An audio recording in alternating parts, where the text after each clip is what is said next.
Thank you. Everyone, please have a seat. Thank you very much. Let me thank Pastor Hybels from near my hometown in Chicago, who took time off his vacation to be here today. We are blessed to have him.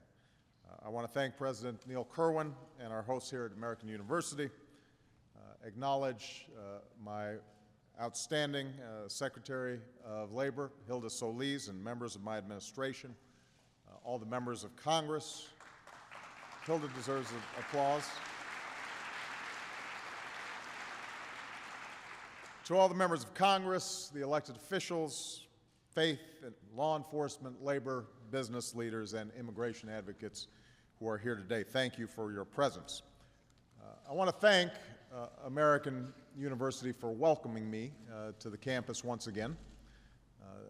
Some may recall that the last time I was here, I was joined by a dear friend and a giant of American politics, Senator Edward Kennedy. And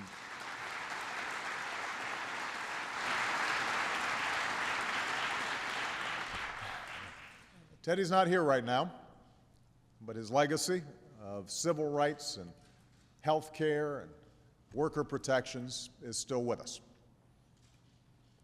I was a candidate for president that day, and some may recall I argued that our country had reached a tipping point, that after years in which we had deferred our most pressing problems and too often yielded to the politics of the moment, we now faced a choice.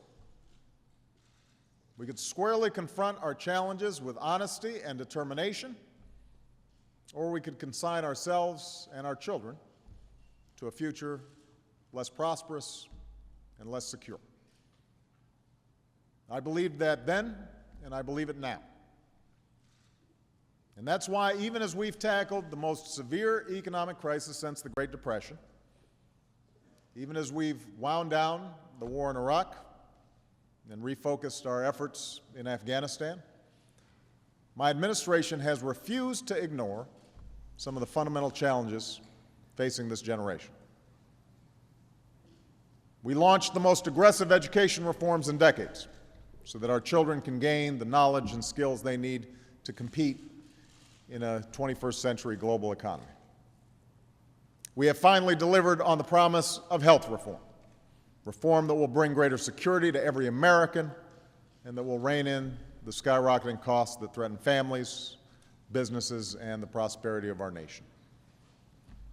We're on the verge of reforming an outdated and ineffective set of rules governing Wall Street to give greater power to consumers and prevent the reckless financial speculation that led to this severe recession.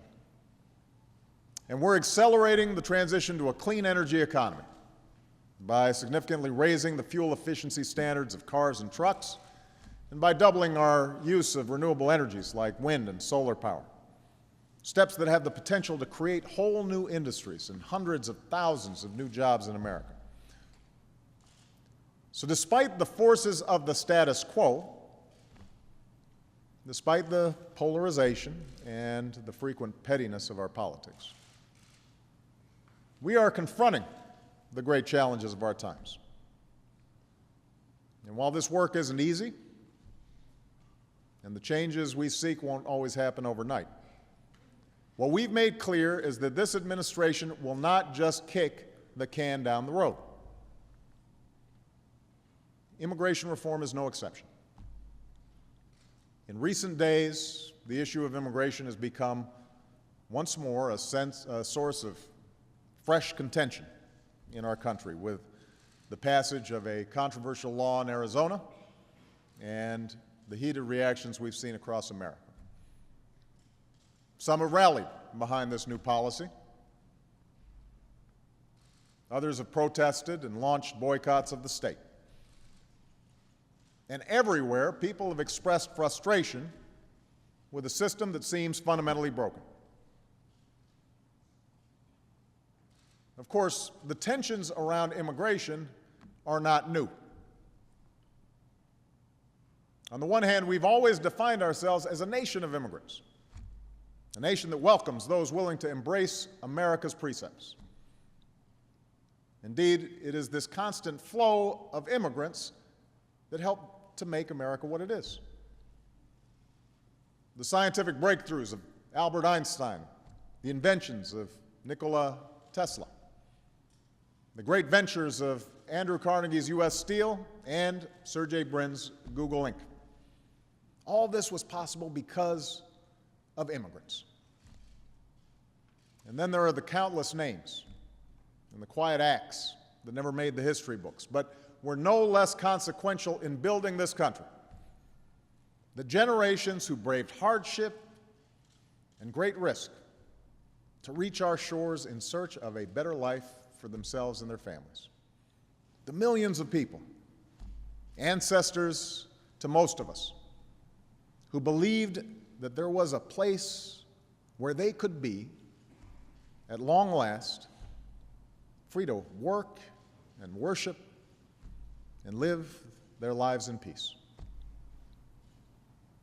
So this steady stream of hardworking and talented people has made America the engine of the global economy and a beacon of hope around the world. And it's allowed us to adapt and thrive in the face of technological and societal change.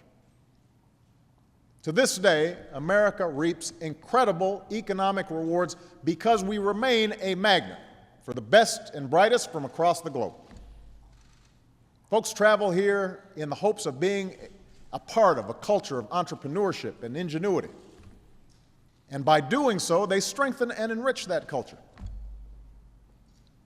Immigration also means we have a younger workforce and a faster-growing economy than many of our competitors.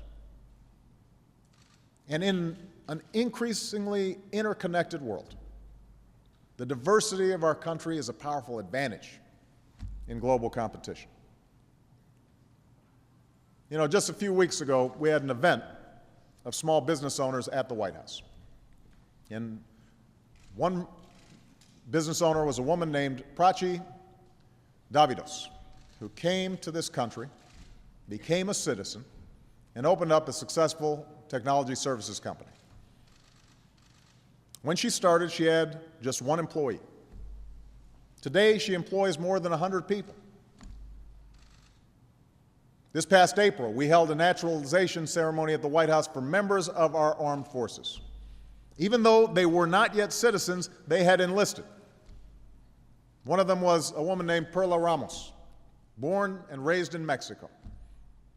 Came to the United States shortly after 9/11, and she eventually joined the Navy. And she said, "I take pride in our flag and the history that forged this great nation and the history we write day by day." These women and men and women across this country like them remind us that immigrants have always helped to build and defend this country. And that being an American is not a matter of blood or birth. It's a matter of faith. It's a matter of fidelity to the shared values that we all hold so dear. That's what makes us unique. That's what makes us strong. Anybody can help us write the next great chapter in our history. Now, we can't forget that this process of immigration and eventual inclusion has often been painful. Each new wave of immigrants has generated fear and resentments towards newcomers, particularly in times of economic upheaval. Our founding was rooted in the notion that America was unique as a place of refuge and freedom for, in Thomas Jefferson's words, oppressed humanity. But the ink on our Constitution was barely dry when, amidst conflict, Congress passed the Alien and Sedition Acts, which placed harsh restrictions of those suspected of having foreign allegiances. A century ago, immigrants from Ireland, Italy, Poland, other European countries were routinely subjected to rank discrimination and ugly stereotypes. Chinese immigrants were held in detention and deported from Angel Island in the San Francisco Bay. They didn't even get to come in.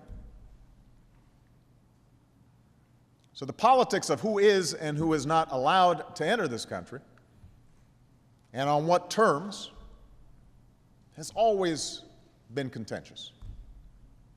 And that remains true today. And it's made worse by a failure of those of us in Washington to fix a broken immigration system. To begin with, our borders have been porous for decades. Obviously, the problem is greatest along our southern border, but it's not restricted to that part of the country. In fact, because we don't do a very good job of tracking who comes in and out of the country as visitors, large numbers avoid immigration laws simply by overstaying their visas. The result is an estimated 11 million undocumented immigrants in the United States. The overwhelming majority of these men and women are simply seeking a better life for themselves and their children. Many settle in low-wage sectors of the economy. They work hard, they save, they stay out of trouble. But because they live in the shadows, they're vulnerable to unscrupulous businesses who pay them less than the minimum wage or violate worker safety rules, thereby putting companies who follow those rules and Americans who rightly demand the minimum wage or overtime at an unfair advantage. Crimes go unreported as victims and witnesses fear coming forward, and this makes it harder for the police to catch violent criminals and keep neighborhoods safe. And billions in tax revenue are lost each year because many undocumented workers are paid under the table. More fundamentally, the presence of so many illegal immigrants makes a mockery of all those who are going through the process of immigrating legally. Indeed, after years of patchwork fixes and ill-conceived revisions, the legal immigration system is as broken as the borders. Backlogs and bureaucracy means the process can take years. While an applicant waits for approval, he or she is often forbidden from visiting the United States, which means even husbands and wives may be forced to spend many years apart. High fees and the need for lawyers may exclude worthy applicants. And while we provide students from around the world visas to get engineering and computer science degrees at our top universities, our laws discourage them from using those skills to start a business or power a new industry right here in the United States. Instead of training entrepreneurs to create jobs on our shores, we train our competition. In sum, the system is broken, and everybody knows it. Unfortunately, reform has been held hostage to political posturing and special interest wrangling, and to the pervasive sentiment in Washington that tackling such a thorny and emotional issue is inherently bad politics. Now, just a few years ago, when I was a senator, we forged a bipartisan coalition in favor of comprehensive reform under the leadership of Senator Kennedy, who had been a longtime champion of immigration reform, and Senator John McCain. We worked across the aisle to help pass a bipartisan bill through the Senate. But that effort eventually came apart.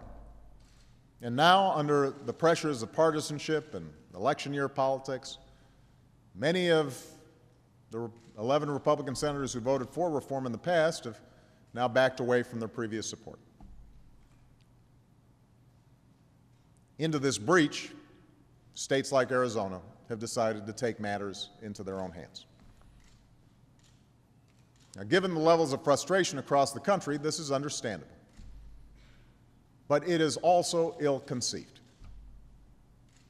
And it's not just that the law Arizona passed is divisive, although it has fanned the flames of an already contentious debate. Laws like Arizona's put huge pressures on local law enforcement to enforce rules that ultimately are unenforceable. It puts pressure on already hard-strapped state and local budgets. It makes it difficult for people here illegally to report crimes, driving a wedge between communities and law enforcement, making our streets more dangerous and the jobs of our police officers more difficult. And you don't have to take my word for this. You can speak to the police chiefs and others from law enforcement here today who will tell you the same thing.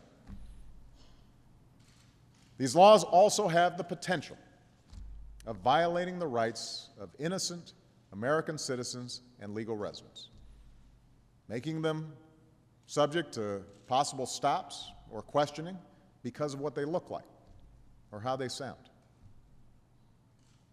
And as other states and localities go their own ways, we face the prospect that different rules for immigration will apply in different parts of the country.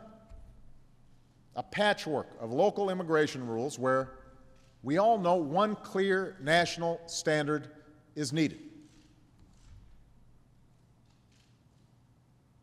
Our task, then, is to make our national laws actually work, to shape a system that reflects our values as a nation of laws and a nation of immigrants. And that means being honest about the problem and getting past the false debates that divide the country rather than bring it together. For example, there are those in the immigrants' rights community who have argued passionately that we should simply provide those who are illegally with legal status, or at least ignore the laws on the books and put an end to deportation until we have better laws. And often this argument is framed in moral terms. Why should we punish people who are just trying to earn a living? I recognize the sense of compassion that drives this argument. But I believe such an indiscriminate approach would be both unwise and unfair. It would suggest to those thinking about coming here illegally that there will be no repercussions for such a decision. And this could lead to a surge in more illegal immigration.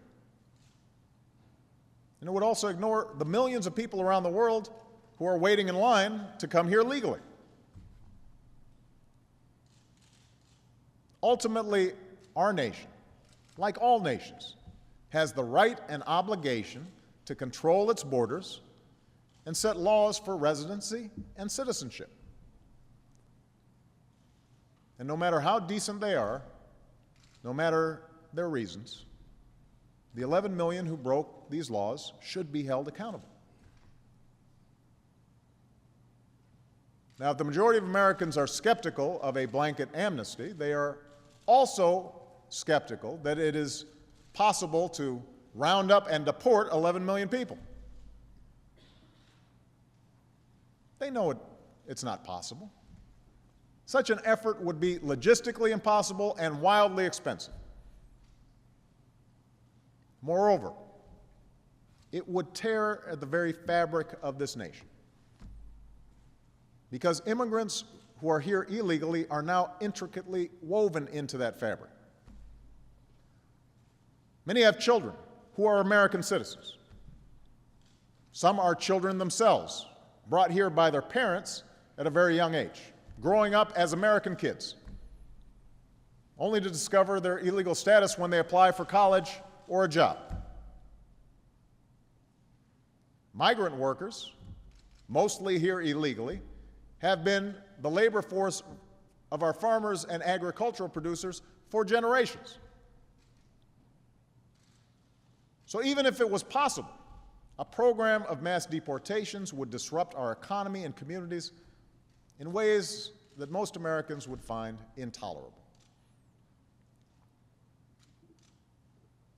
Now, once we get past the two poles of this debate, it becomes possible to shape a practical, common-sense approach that reflects our heritage and our values. Such an approach demands accountability from everybody, from government, from businesses, and from individuals. Government has a threshold responsibility to secure our borders. That's why I directed my Secretary of Homeland Security, Janet Napolitano, a former border governor, to improve our enforcement policy without having to wait for a new law. Today, we have more boots on the ground near the southwest border than at any time in our history. Let me repeat that. We have more boots on the ground on the southwest border than at any time in our history. We doubled the personnel assigned to border enforcement security task forces. We tripled the number of intelligence analysts along the border. For the first time, we've begun screening 100% of southbound rail shipments. And as a result, we're seizing more illegal guns, cash, and drugs than in years past. Contrary to some of the reports that you see, crime along the border is down. And statistics collected by Customs and Border Protection reflect a significant reduction in the number of people trying to cross the border illegally. So the bottom line is this: the southern border is more secure today than at any time in the past 20 years. That doesn't mean we don't have more work to do. We have to do that work. But it's important that we acknowledge the facts. Now, even as we are committed to doing what's necessary to secure our borders, even without passage of the new law, there are those who argue that we should not move forward with any other elements of reform until we have fully sealed our borders.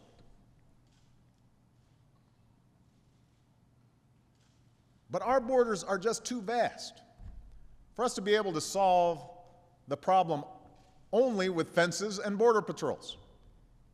It won't work.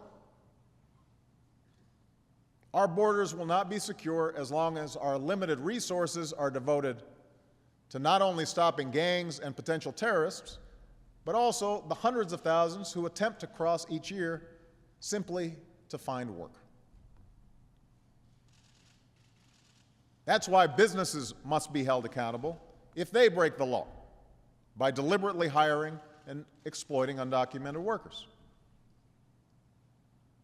We've already begun to step up enforcement against the worst workplace offenders, and we're implementing and improving a system to give employers a reliable way to verify that their employees are here legally. But we need to do more.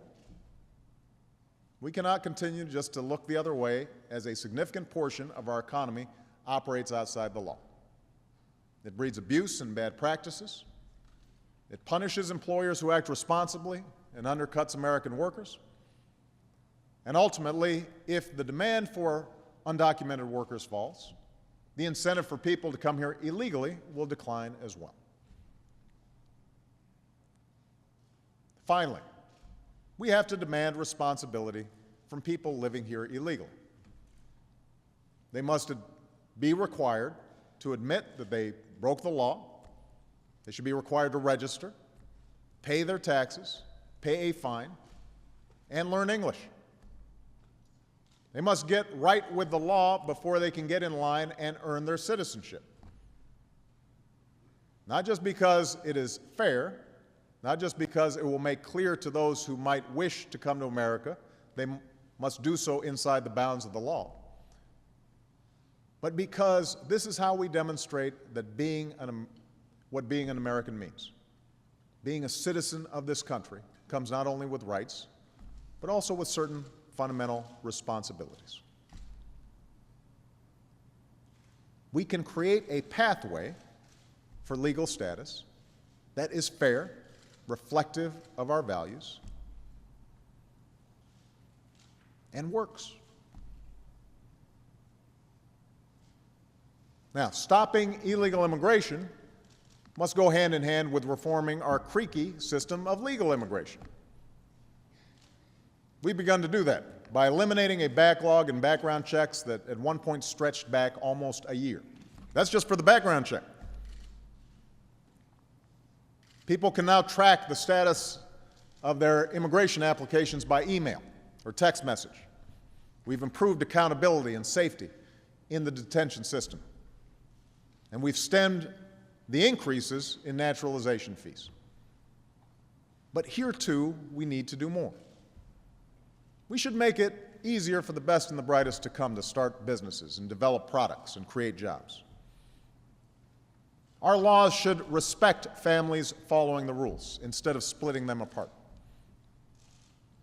We need to provide farms a legal way to hire the workers they rely on, and a path for those workers to earn legal status. And we should stop punishing innocent young people for the actions of their parents by denying them the chance to stay here and earn an education and contribute their talents to build the country where they've grown up. The DREAM Act would do this, and that's why I supported this bill as a state legislator and as a U.S. Senator, and why I continue to support it as President. So these are the essential elements of comprehensive immigration reform. The question now is whether we will have the courage and the political will to pass a bill through Congress, to finally get it done. Last summer, I held a meeting with leaders of both parties, including many of the Republicans who had supported reform in the past, and some who hadn't. I was pleased to see a bipartisan framework proposed in the Senate by Senators Lindsey Graham and Chuck Schumer, with whom I met to discuss this issue. I've spoken with the Congressional Hispanic Caucus to plot the way forward and I met with them again earlier this week. I've spoken with representatives from a growing coalition of labor unions and business groups, immigrant advocates and community organizations, law enforcement, local government, all who recognize the importance of immigration reform.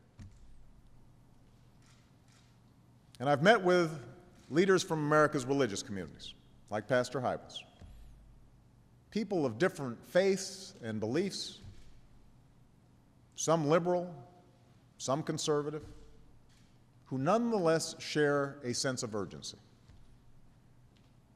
who understand that fixing our broken immigration system is not only a political issue, not just an economic issue, but a moral imperative as well.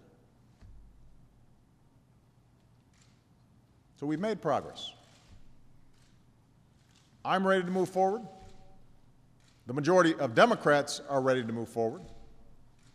And I believe the majority of Americans are ready to move forward. But the fact is, without bipartisan support, as we had just a few years ago, we cannot solve this problem.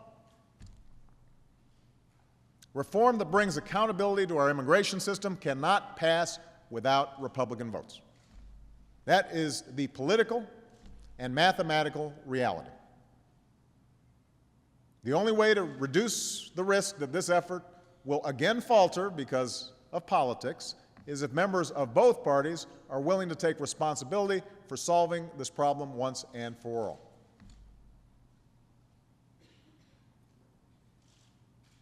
And yes, this is an emotional question, and one that lends itself to demagoguery. Time and again, this issue has been used to divide and inflame and to demonize people. And so the understandable, the natural impulse among those who run for office is to turn away and defer this question for another day or another year or another administration. Despite the courageous leadership in the past shown by many Democrats and some Republicans, including, by the way, my predecessor, President Bush, this has been the custom. That is why a broken and dangerous system that offends our most basic American values is still in place.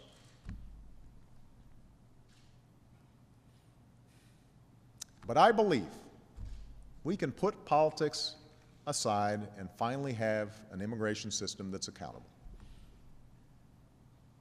I believe we can appeal not to people's fears, but to their hopes, to their highest ideals.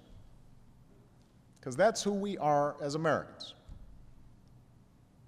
It's been inscribed on our nation's seal since we declared our independence.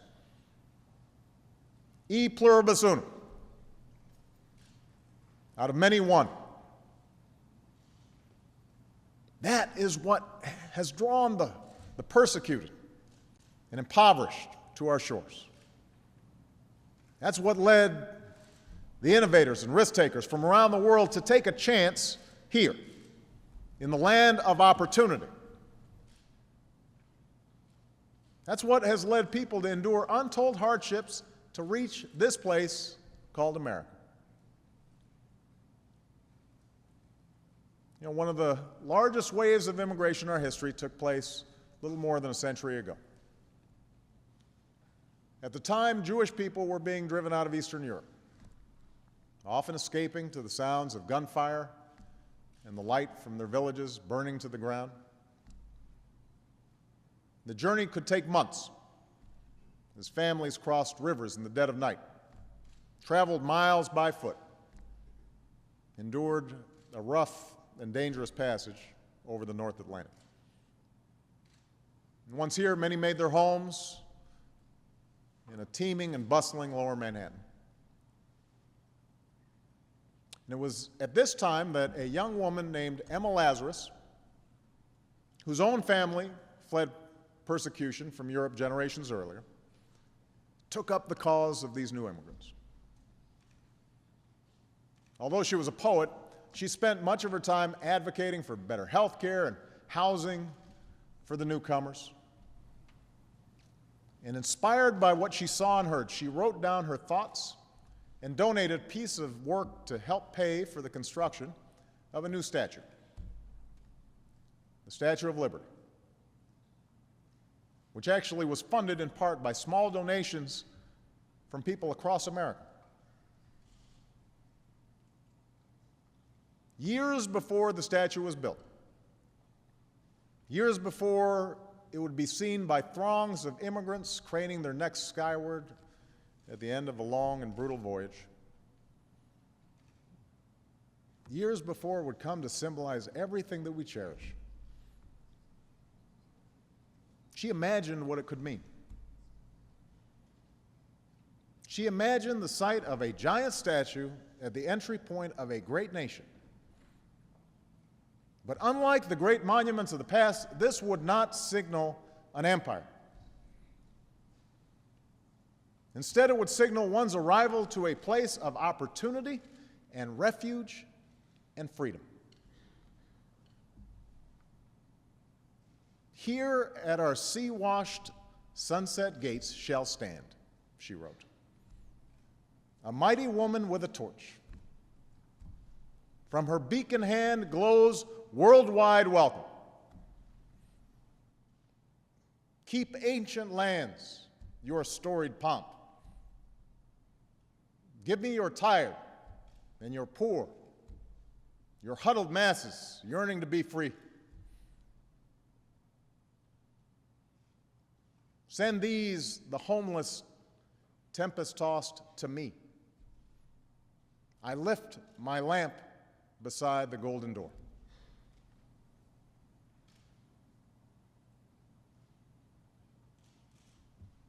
Let us remember these words, for it falls on each generation to ensure that that lamp, that beacon, continues to shine as a source of hope around the world and a source of our prosperity here at home. Thank you. God bless you. May God bless the United States of America. Thank you.